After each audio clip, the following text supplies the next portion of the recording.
অল্প আলোতে পরিপূর্ণ একটা ঘর। ঘরের মাঝ বরাবর অবস্থান করছে একটা বড়সড় রাজকীয় খাট। শুভ্র চাদরে ঢেকে রাখা খাটের ওপর শুয়ে আছে একজন যুবক। বয়সটা আনুমানিক 24 কি 25 হবে।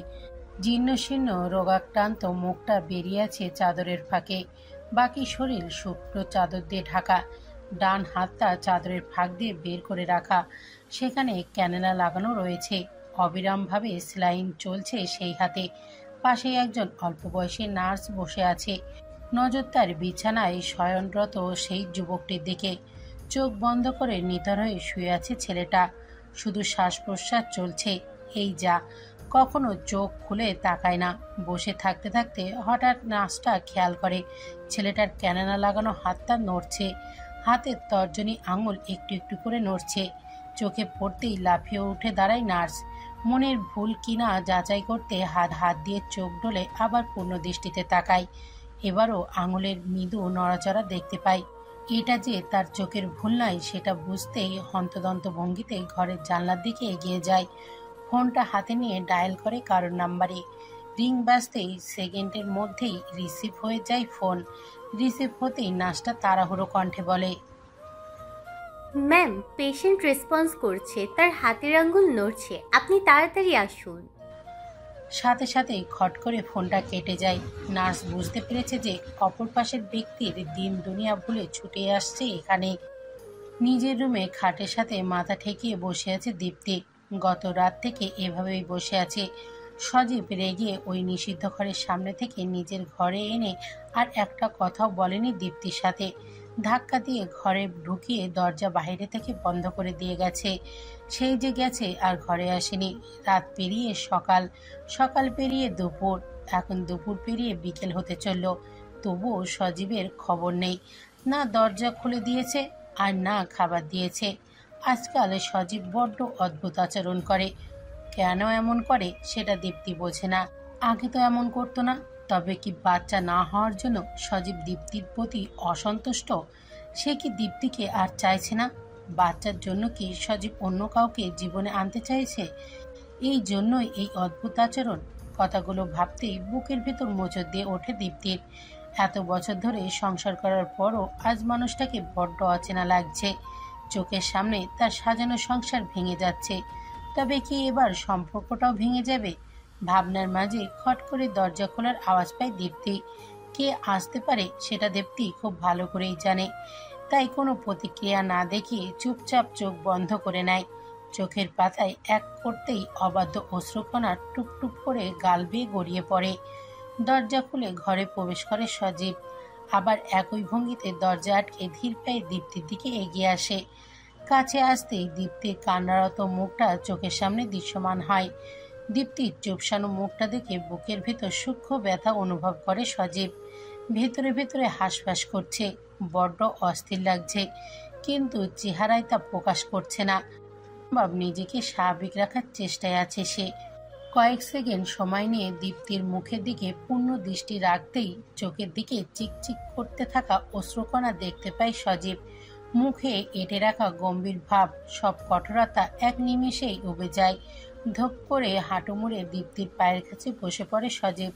আহত চোখে তাকায় দীপ্তির দিকে। সামনে কিছু পড়ার শব্দ শুনে চোখ মেলে তাকায় দীপ্তি।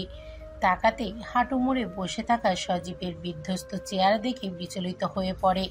তাড়াহুড়ো করে সোজা হয়ে বসে বলে, কি হচ্ছে তোমার? চোখ এত লাল কেন? সজীব এক দৃষ্টিতে দীপ্তির মুখের দিকে তাকিয়ে আছে। বুকের কোথাও একটা অপরাধবোধ সজীবকে কুরে কুরে খাচ্ছে। এক দৃষ্টিতে তাকিয়ে থেকে ডান হাতটা এগিয়ে নিয়ে যায় দীপ্তির দিকে।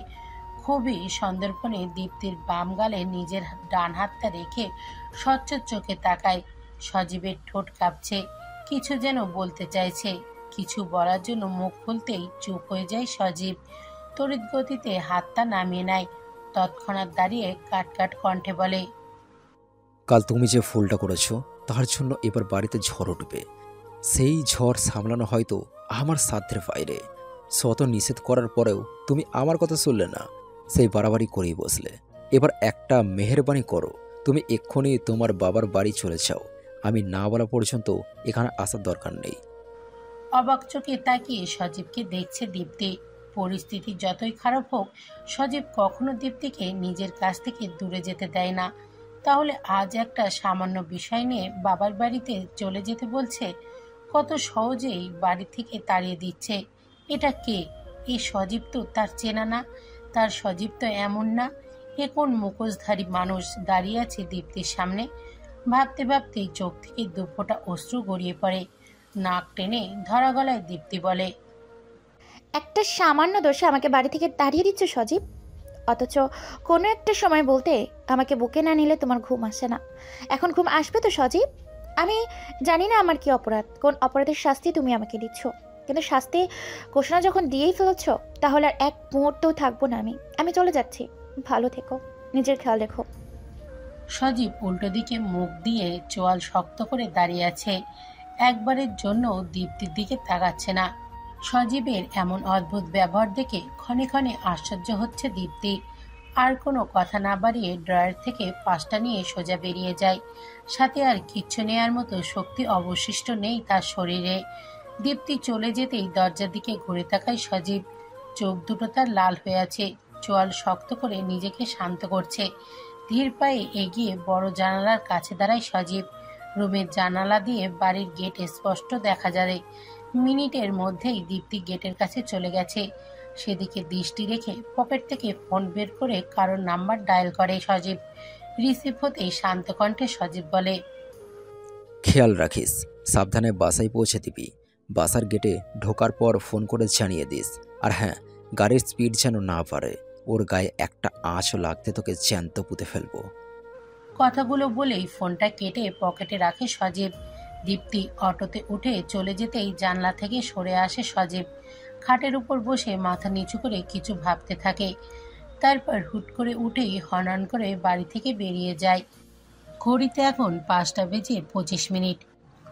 নুহাসের বাসার সোফার ওপর অঙ্কন, সাগর, রুবিয়া আর নুহাস বসে আছে। তাদের সাথে কাচুমাচু ভঙ্গিতে বকুলও বসে আছে। সবাই অধীর আগ্রহে অপেক্ষা করছে অর্পণের জন্য। নিজের সাথে ঘটা সেই হামলার দৃশ্য বকুলের মস্তিষ্কে বেশ বাজেভাবে প্রভাব ফেলেছে। মেয়েটা এখনো স্বাভাবিক হতে পারেনি, তাই চুপচাপ বসে আছে। কিছুক্ষণের মধ্যেই অর্পণ সেখানে উপস্থিত হয়। অর্পণকে দেখে নড়ে চড়ে বসে সবাই। বকুল কিছুটা স্বাভাবিক হয়। এতগুলো অচেনা মানুষের ভিড়ে এক অর্পণকেই সে চেনে। অর্পণ এসেই সোফাতে গা এলিয়ে দেয়। গরমেই খুব ক্লান্ত লাগছে। মাথার দুই পাশে ঘেমে শ্বেতকণা চুয়ে চুয়ে পড়ছে। সোফায় গা এলিয়ে দিয়ে রুবিয়াকে উদ্দেশ্য করে বলে, রুবিনা কাকি, এক গ্লাস ঠান্ডা পানি প্লিজ। রুবিয়া তৎক্ষণাৎ উঠে গিয়ে ফ্রিজ থেকে ঠান্ডা পানি নিয়ে আসে। এক নিঃশ্বাসে পানিটা শেষ করে লম্বা করে দম ছাড়ে অর্পণ। এরপর পূর্ণ দৃষ্টিতে তাকায় বকুলের দিকে। মেয়েটা আগ্রহ চোখে তাকিয়ে আছে। বকুলের দিকে চোখ রেখেই অর্পণ বলে, এখন শরীর কেমন বকুল? এখন ভালো, কিন্তু আপনি তো বলেছিলেন আমাকে ভাইয়ার কাছে নিয়ে যাবেন, তাহলে এখানে কেন রেখেছেন আমাকে? বকুলের কথা শেষ হতেই ছোট্ট করে দম নেয় অর্পণ। উপস্থিত সবাই নীরব শ্রদ্ধ হয়ে বসে আছে। সবার দিকে এক নজর তাকিয়ে অর্পণ বলে, তোমার ভাইয়ার বিষয়ে বলতে এখানে এসেছি। যদিও কথাগুলো আগেই তোমাকে জানানো উচিত ছিল, কিন্তু পরিস্থিতি ঠিক ছিল না। সাথে তোমার মানসিক অবস্থা ভালো ছিল না, তাই সময় নিয়েছি। আমি এখন যে কথাগুলো বলবো মন দিয়ে শুনবে, একদম হাইপার হবে না। অর্পণের কথা শুনে বুকের ভেতর টিপটিপ করছে বকুলের। কোনো অশনি সংকেত পাচ্ছে চারিদিক থেকে। কোনো খারাপ খবর শুনতে হবে না তো? ভয়ে ভয়ে চোখে অর্পণের দিকে তাকায় বকুল। একটু থেমে অর্পণ ফের বলতে শুরু করে, তোমার ভাইয়াকে কোথাও খুঁজে পাওয়া যাচ্ছে না বকুল, আমরা তাকে খুঁজে চলছি। অর্পণের কথা শুনে চমকে ওঠে বকুল। হুট করে দাঁড়িয়ে ভয়ার্ত কণ্ঠে বলে, কি বলছেন এসব? খুঁজেছেন মানে? আপনি তো বলেছিলেন আমাকে ভাইয়ার কাছে নিয়ে যাবেন, তার মানে আপনি আমাকে মিথ্যে বলেছেন? কোথায় আমার ভাইয়া বলুন, বলছি কোথায় লুকিয়ে রেখেছেন তাকে? আমি তো ভাইয়ের কাছে যাব। বলে কাঁদতে শুরু করে বকুল। অজানা ভয়ে তার হৃৎপিণ্ড লাফাচ্ছে। রুবিয়া দৌড়ে এসে বকুলকে আগলে নেয়, মাথায় হাত বুলিয়ে দিয়ে শান্ত করার চেষ্টা করে। অনেক বুঝিয়ে আবার সোফায় বসিয়ে দেয়। বকুল কাঁদতে কাঁদতে হঠাৎ কিছু মনে পড়ার ভঙ্গিতে চোখ তুলে তাকায়। অর্পণের একটা হাত ধরে ঝাঁকিয়ে বলে, ভাবি ভাবি কোথায়? আমি ভাবির কাছে যাব, আমাকে ভাবির কাছে নিয়ে চলুন প্লিজ। আমি আর ভাবি দুজন মিলে ভাইকে খুঁজে বের করব, ঠিক খুঁজে বের করব। অর্পণ দাঁতে দাঁত চেপে চুপ করে বসে আছে। কথা বলার জন্য কোনো শব্দ খুঁজে পাচ্ছে না। বাচ্চা মেয়েটার কান্না দেখে বড্ড মায়া হচ্ছে। কয়েক দফা হাতের টান পড়তেই চেহারা গম্ভীর করে ফেলে অর্পণ। শক্ত কণ্ঠে বলে, তোমার ভাবির কাছে যাওয়া সম্ভব নয় বকুল, কারণ ইভা মারা গেছে। অর্পণের কথা শুনে স্তব্ধ হয়ে যায় বকুল। কয়েক সেকেন্ডের জন্য জমে বরফ হয়ে যায়। অবিশ্বাস্য চোখে তাকায় অর্পণের দিকে।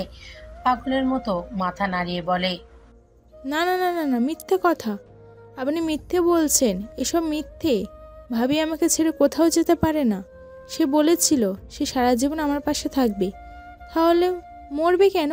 মিথ্যে কথা এসব। ছোট্ট একটা নিঃশ্বাস ছেড়ে পকেট থেকে নিজের ফোন বের করে অর্পণ। গ্যালারিতে ঢুকে ইভার ডেড বডির একটা ছবি বের করে বকুলের সামনে সেটা ধরে বলে, এটাই সত্য বকুল, এই হলো তার প্রমাণ। তোমাকে বাস্তবতা মেনে নিতে হবে। ফোনের দিকে তাকিয়ে ফের চোখ ভরে আসে বকুলের। ফ্লোরে বসে হাউমাউ করে কেঁদে ওঠে বকুল।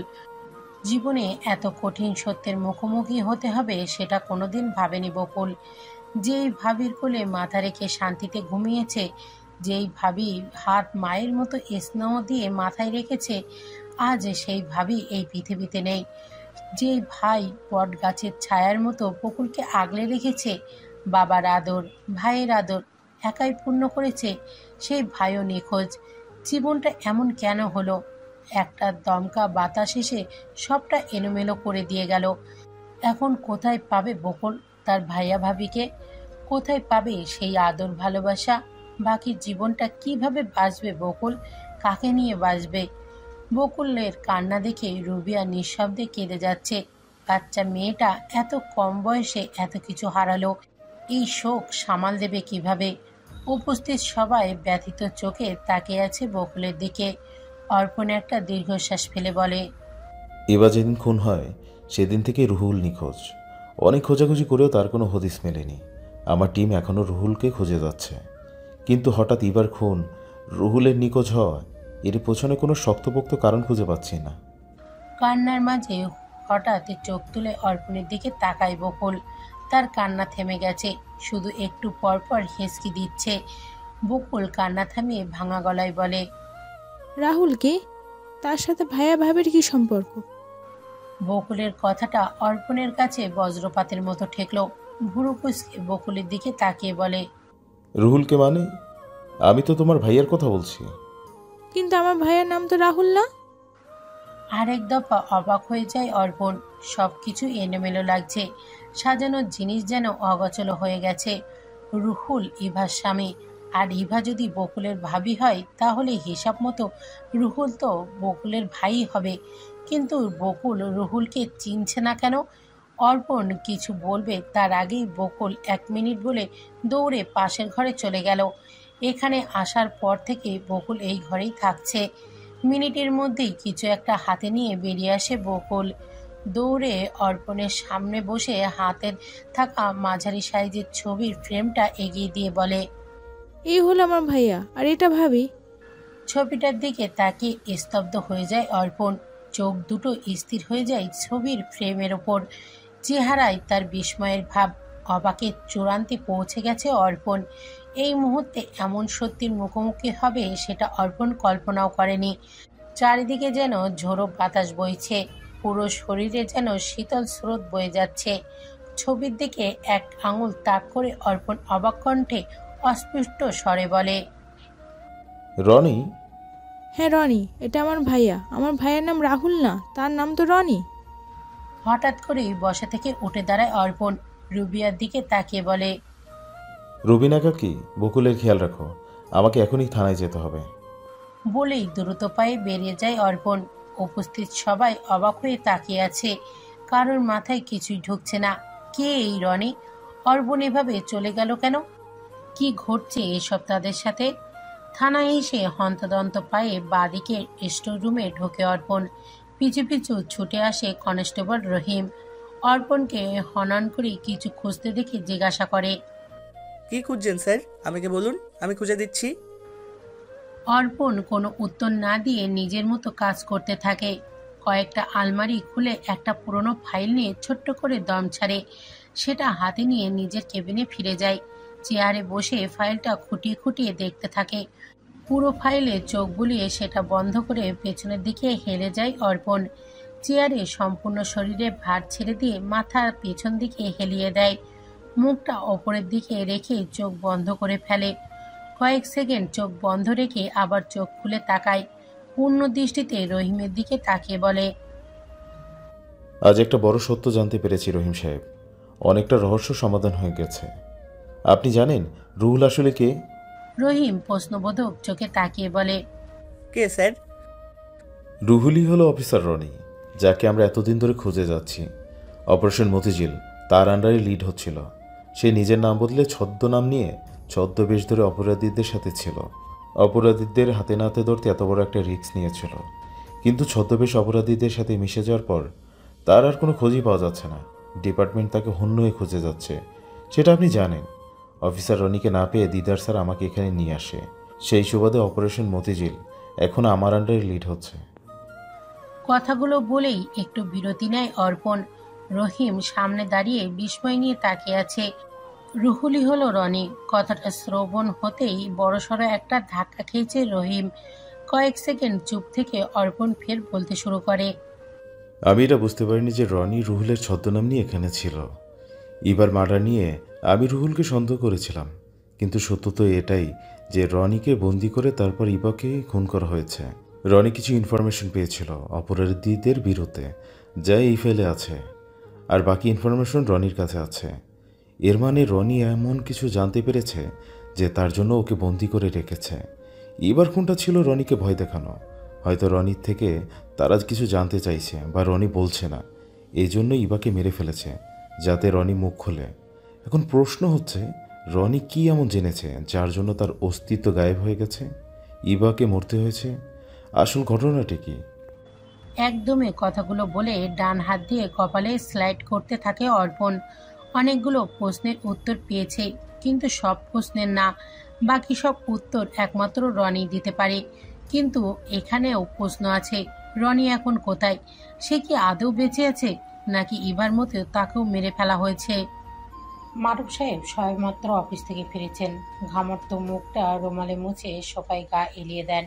ড্রয়িং রুমে আপাতত কেউ নেই, সবাই যে যার ঘরে আছে। দিলারা বেগম রান্নাঘরে রাতের খাবার তৈরি করছিলেন। তার সাথে সাহায্য করতে আছে বাড়ির কাজের মেয়ে।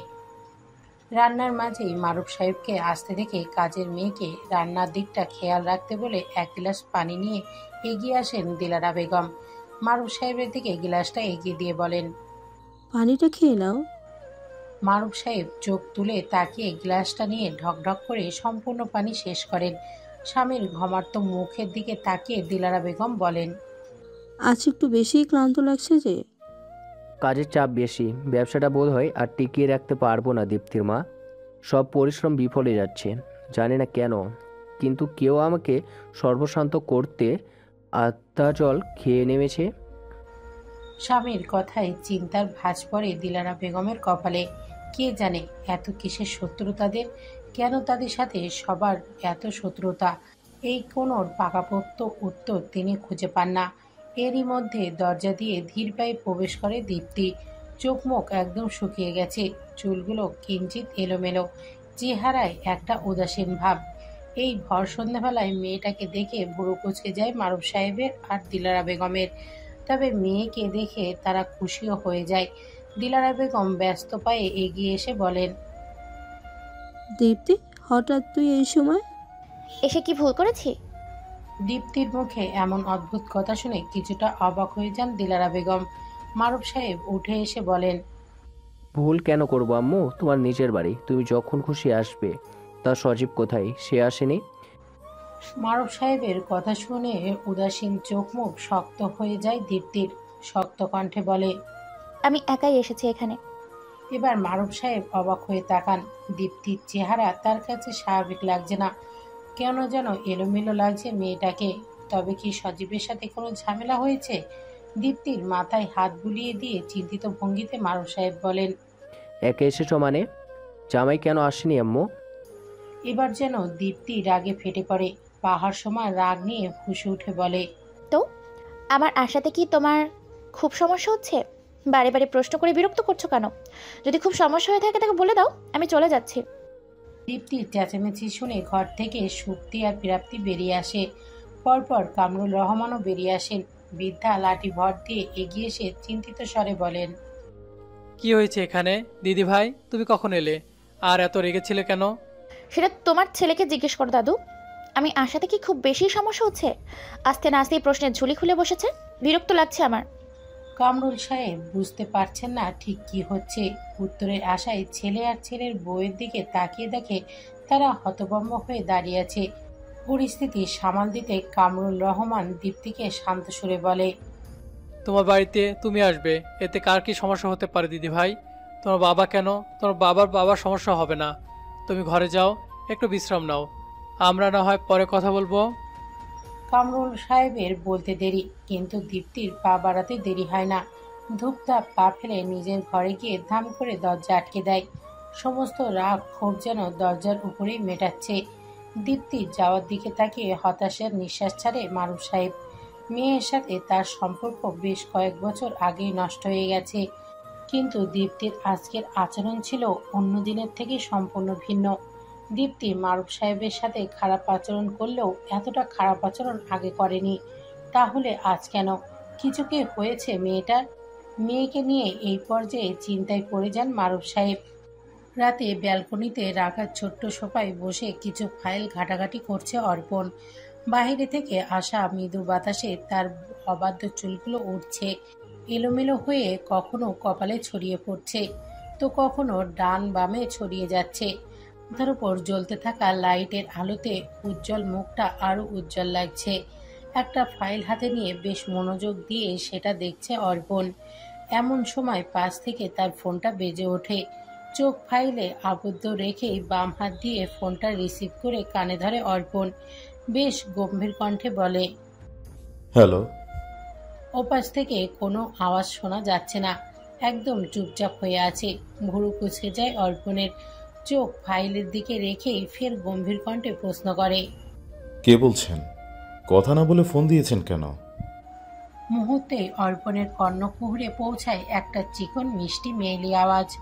অপর পাশের ব্যক্তি ধীরে সুস্থে বলে, কেমন আছেন অফিসার? আপনি কি ব্যস্ত? চকিত ভঙ্গিতে ফাইল থেকে মুখ তুলে তাকায় অর্পণ। কণ্ঠটা তার কাছে বেশ পরিচিত, যদিও এই কণ্ঠের অধিকারীর সাথে অর্পণের ফোন আলাপ হয়নি। তবুও কণ্ঠটা চিনতে অর্পণের বেগ পেতে হলো না। নিশ্চিত হতে অর্পণ তড়িৎ গতিতে ফোনটা সামনে নিয়ে আসে। দেখে মেসেঞ্জার থেকে ফোন এসেছে, আইডিটা প্রাপ্তির। কয়েক সেকেন্ড ফোনের দিকে স্তব্ধ হয়ে তাকিয়ে থাকে অর্পণ। এটা কি সত্যি নাকি নিজের মনের ভুল সেটা ভাবতে থাকে, যেন নিজের চোখকেই সে বিশ্বাস করতে পারছে না। কয়েক সেকেন্ড ভাবতেই ফোনের দিকে তাকিয়ে থেকে নিজেকে সামলে নেয় অর্পণ। মনে পড়ে যায় সকালের কথা। সারাদিন কাজের চাপে ভুলে যাওয়া রাগটা আবার মাথায় চেপে বসে। কণ্ঠে চাপা রাগ নিয়ে অর্পণ বলে, ফোন করার কারণ? প্রাপ্তির খুব অস্বস্তি হচ্ছে। অস্বস্তিতে হাত মোছড়ামুছড়ি করছে। আগে যে কখনো কোনো ছেলের সাথে ফোনে কথা বলেনি। তার দাদাভাই আর বাবা ছাড়া কারোর সাথে ফোনে কথা হয় না। আজ নতুন কিছু ট্রাই করতে গিয়ে অস্বস্তিটা বেশি হচ্ছে। এখন শক্তির উপর বেশ রাগ হচ্ছে। ওই তো পণ্ডিতি করে আইডি সার্চ দিয়ে ফোন দিয়েছে, প্রাপ্তিকে ভুলিয়ে ভালিয়ে ফোন ধরিয়ে দিয়েছে। এখন নিশ্চয় বিচ্ছুটা পাশে দাঁড়িয়ে মজা নিচ্ছে। মূল্যবান কথোপকথন শোনার জন্য কান পেতে দাঁড়িয়ে আছে। প্রাপ্তি ধীরে ধীরে বাঁ দিকে পা বাড়ায়। কদম গুনে বেলকনির দরজার সামনে দাঁড়িয়ে ধাম করে দরজা আটকে দেয়। শক্তি কথা শোনার জন্য ফোনের কাছে কান এগিয়ে এনে দাঁড়িয়েছিল। হঠাৎ ধাম করে দরজা আটকানোর শব্দে ভ্যাবাচাকা খেয়ে যায়। ভাবতে থাকে, হঠাৎ হলোটা কি? দরজা আটকে ব্যালকনির রেলিং ধরে দাঁড়ায় প্রাপ্তি। মনে সংকোচ নিয়ে বলে, আপনি কি আমার সকালের কথায় রাগ করেছেন? না। অর্পণের ছোট্ট জবাব শুনে হালকা হাসে প্রাপ্তি। রাগ করে আবার না বলছে, কি মিথ্যুক রে বাবা। প্রাপ্তির মনে সব সংকোচ যেন এক নিমেষেই গায়েব হয়ে গেছে। প্রাপ্তি স্বাভাবিক কণ্ঠে বলে, রাগ না করলে ভালো, আর করলেও তাতে আমার কিছু করার নেই, কারণ আমি শুধু আমার মনোভাব প্রকাশ করেছি। এতে রাগ করলে আমি কি করব বলুন? তবে এখন এসব নিয়ে গবেষণা করতে ফোন দেইনি। অর্পণ গম্ভীর কণ্ঠে বলে। তাহলে ফোন দেওয়ার কারণ? আপনার হালচাল জানতে ফোন দিয়েছি। সকালে আপনি জখম অবস্থায় আমার পাশে বসেছিলেন, শুরুতে না জানলেও শেষে জানতে পেরেছি। আর একজন আদর্শ মানুষ হওয়ার সুবাদে অন্য একজন মানুষের ভালো মন্দ খোঁজ নিতে ফোন করেছি। রক্ত পড়া বন্ধ হয়েছে? প্রাপ্তির কথায় একবার নিজে ব্যান্ডেজ করা হাতের দিকে তাকায় অর্পণ। টি শার্টের ওপর থেকেই জখম হওয়া পেশিবহুল হাত দেখা যাচ্ছে। ব্যান্ডেজটা রক্তে লাল রং ধারণ করেছে, তবে রক্ত এখন আর বের হচ্ছে না। অর্পণকে চুপ থাকতে দেখে প্রাপ্তি বলে, এখন কি উত্তরও দেবেন না বলে ঠিক করেছেন? প্রাপ্তির কথায় সোজা হয়ে বসে অর্পণ। মনের কোণে জমিয়ে রাখা সব রাগ কর্পূরের ন্যায় উড়ে গেছে প্রাপ্তির ফোন পেয়ে। এ যেন আকাশের চাঁদ হাতে পেয়েছে অর্পণ। ঠোঁটে ছড়িয়ে পড়েছে মৃদু হাসি, সরে গেছে চেহারার গাম্ভীর্যতা। হালকা এসে নরম কণ্ঠে অর্পণ বলে, এখন ঠিক আছে, চিন্তা নেই। এই পর্যায়ে স্বস্তির নিঃশ্বাস ছাড়ে প্রাপ্তি। একটু দম নিয়ে ফের বলতে শুরু করে, ব্যান্ডেজ পাল্টেছেন? সময় পাইনি। তাহলে এখন পাল্টে নিন, এখন তো সময় আছে। হালকা হাসে অর্পণ। সোফায় গায়েলি দিয়ে আয়েশ করে বসে বলে, সে না হয় করব, কিন্তু একটা ব্যাপার বুঝতে পারছি না, আমাকে নিয়ে তোমার এত চিন্তা কেন? ব্যাপারটা রহস্যজনক মনে হচ্ছে। আপনি জটিলভাবে নিচ্ছেন তাই এমন মনে হচ্ছে। আমি আপনার জন্য না, বরং আমার জন্য আপনার চিন্তা করছি। আমার জন্য আপনার সুস্থ থাকা জরুরি। এই পর্যায়ে ভ্যাবাচাকা খেয়ে যায় অর্পণ। প্রাপ্তির কথাগুলো অর্থ তার কাছে ভীষণ ভারী লাগছে। তবে কি অর্পণ যা ভাবছে তাই? খুশি হয়ে যায় অর্পণ। নিশ্চিত হতে প্রশ্ন করে, তোমার জন্য আমার সুস্থ থাকা জরুরি মানে হলো আমার পেছনে কোনো অজানা শত্রু লেগেছে, সে বা তারা আমার ক্ষতি করতে চাইছে। আর আপনি তো একজন পুলিশ অফিসার, সেই সাথে আমার সুরক্ষার দায়িত্ব আপনি নিয়েছেন। তাহলে আপনার কিছু হলে আমার শত্রুরা আমাকে খুবই সহজেই হাতের নাগালে পেয়ে যাবে। ফলাফল আমার প্রাণনাশ। তাই আমার সুরক্ষার জন্য আপনার সুস্থ থাকা জরুরি। আর এই কারণেই আপনার হালচাল জানতে ফোন দিয়েছি। উল্টোপাল্টা কিছু ভাববেন না আবার। ব্যান্ডেজটা পাল্টে নিন, ইনফেকশন হয়ে যাবে। বলেই ফোনটা কেটে দেয় প্রাপ্তি। অর্পণ হতভম্ব হয়ে বসে আছে। কিসের সাথে কি মিলিয়ে দিল প্রাপ্তি? অর্পণের আশায় এক বালতি পানি ঢেলে দিয়ে ফোন কেটে দিল। কয়েক সেকেন্ড ওভাবে স্ট্যাচু হয়ে বসে থেকে হঠাৎ করে হো হো করে হেসে ফেলে অর্পণ। হাসির সাথে তার পুরো শরীর কাঁপছে। নিজের হাসি নিয়ন্ত্রণে এনে ফোন করে অঙ্কনকে। ফোন রিসিভ হতেই অর্পণ শান্ত কণ্ঠে বলে, আমার রুমে আয় তো, ব্যান্ডেজটা পাল্টে দিয়ে যায়। এটুকু বলেই ফোনটা কেটে দেয় অর্পণ। তারপর বাইরে অন্ধকারের দিকে দৃষ্টি নিবদ্ধ করে আবার হাসতে থাকে। এদিকে অঙ্কন যেন ভূত দেখার মতো চমকে তাকিয়ে আছে। ভাইয়ের মুখে এমন কথা কখনো শুনবে সেটা অঙ্কনের কল্পনার বাইরে ছিল। তার ভাই নিজেকে নিয়ে ভাবছে, ব্যান্ডেজ পাল্টে দিতে বলছে। এই অসাধ্য সাধন হলো কিভাবে? মুহূর্তে ফার্স্ট এড বক্স নিয়ে দ্রুত পায়ে ভাইয়ের রুমে যায় অঙ্কন। ব্যালকনিতে আলো দেখে সোজা সেখানে উপস্থিত হয়। দেখে অর্পণ অন্ধকারের দিকে তাকিয়ে মৃদু মৃদু হাসছে। ভাইয়ের পাশে বসে ভুরু কুঁচকে অঙ্কন বলে, হয়েছে কি ভাই তোমার? আজ সূর্য কোন দিকে উঠেছে? তুমি নিচ থেকে ব্যান্ডেজ পাল্টাতে বলছো? অঙ্কনের কণ্ঠে পাশে ফিরে তাকায় অর্পণ। চেহারায় হাসি ভাব মুহূর্তেই হারিয়ে যায়। গম্ভীর কণ্ঠে বলে, হেড অফিস থেকে অর্ডার এসেছে, নিজের খেয়াল এবার রাখতে হবে। উত্তর পেয়েছিস? ব্যান্ডেজটা পাল্টে দে এবার। অঙ্কন আর কিছু না বলে নিজের কাজে মনোযোগ দেয়। গায়ে কালো হুডি পরে আর মুখে কালো মাস্ক পরে প্যান্টের পকেটে দুই হাত গুজে দাঁড়িয়ে আছে বস।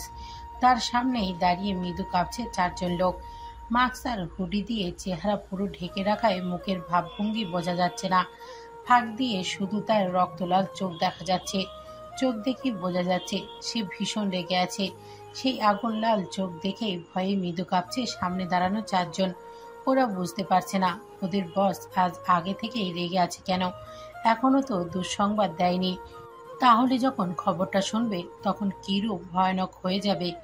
সামনে চারজনকে চুপচাপ দাঁড়িয়ে থাকতে দেখে বস রাগে হুঙ্কার দিয়ে বলে ওঠে, পাথরের মতো দাঁড়িয়ে থাকার জন্য আমাকে ডেকে এনেছিস?